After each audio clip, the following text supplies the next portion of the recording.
In early Christian heresiology, the Panarion, to which 16th-century Latin translations gave the name Adversus Haereses, is the most important of the works of Epiphanius of Salamis. It was written in Koine Greek beginning in 374 or 375, and issued about 3 years later, as a treatise on heresies, with its title referring to the text as a stock of remedies to offset the poisons of heresy. Quote, it treats 80 religious sects, either organized groups of philosophies, from the time of Adam to the latter part of the 4th century, detailing the histories, and rebutting the beliefs. The Panarion is an important source of information on the Jewish Gospels, the Gospel of the Ebionites, and the Gospel of the Hebrews. The treatise can be considered a sequel to the Ancoratus, which takes the form of a letter to the Church of Syedra in Pamphylia, describing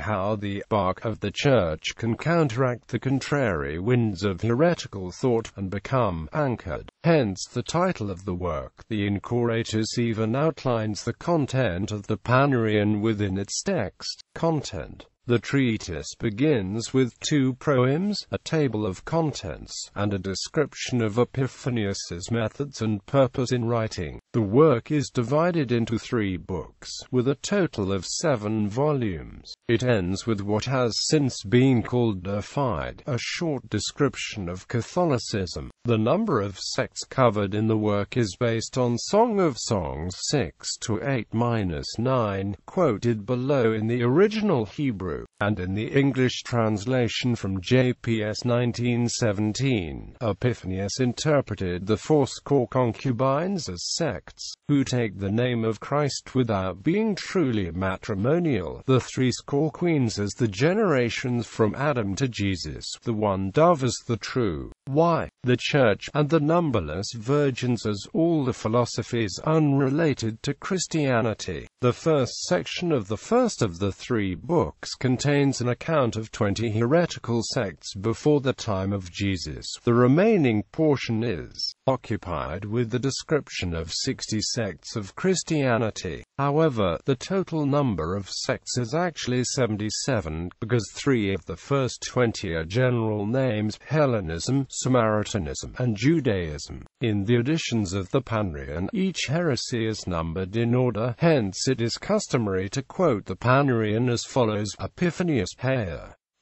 The general form, though not universal, in which Epiphanius described each sect included 4 parts: a brief mention of the sect's relationship to previously mentioned sects, a description of the sect's beliefs, a lengthy refutation of its doctrine, including arguments from the scriptures and reductio ad absurdum of the beliefs, a comparison of the sect to a repulsive animal, particularly a snake. Necessarily much of the information in this large compilation varies in value. The Panarion reflects the character of Epiphanius and his method of working. Sometimes his intense passion prevents him from inquiring carefully into the doctrines he opposes. Thus, on his own avowal, he speaks of Apollinarianism on hearsay. At Constantinople, he had to acknowledge to the Origenist monks whom he opposed that he was not acquainted with either the school of the books,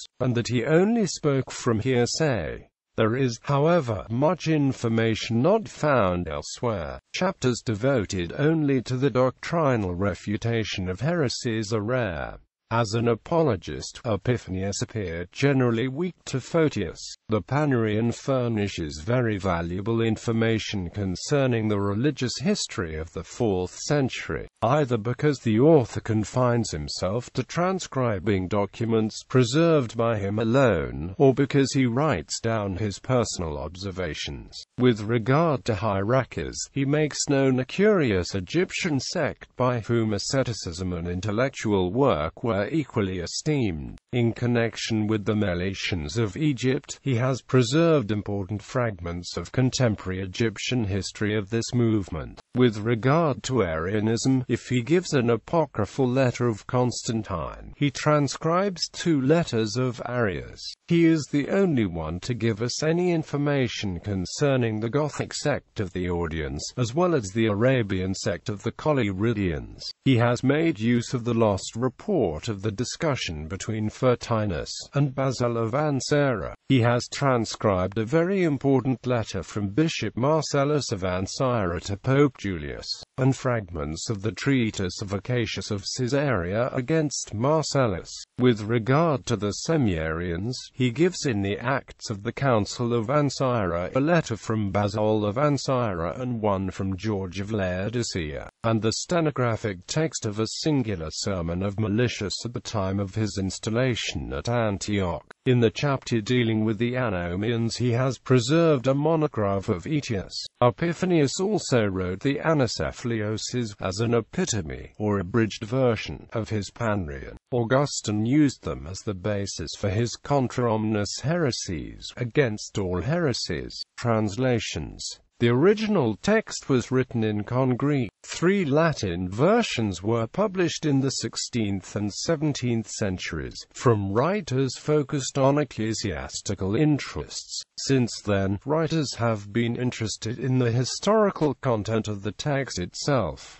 A full Russian translation was published in the 19th century. A partial translation exists in German and another in English. The first English translation of the entire Panarion was published in 1987 and 1993 by Frank Williams. This was based on Carl Hall's edition, released in 1915, 1922, and 1933, totaling 1,500 pages.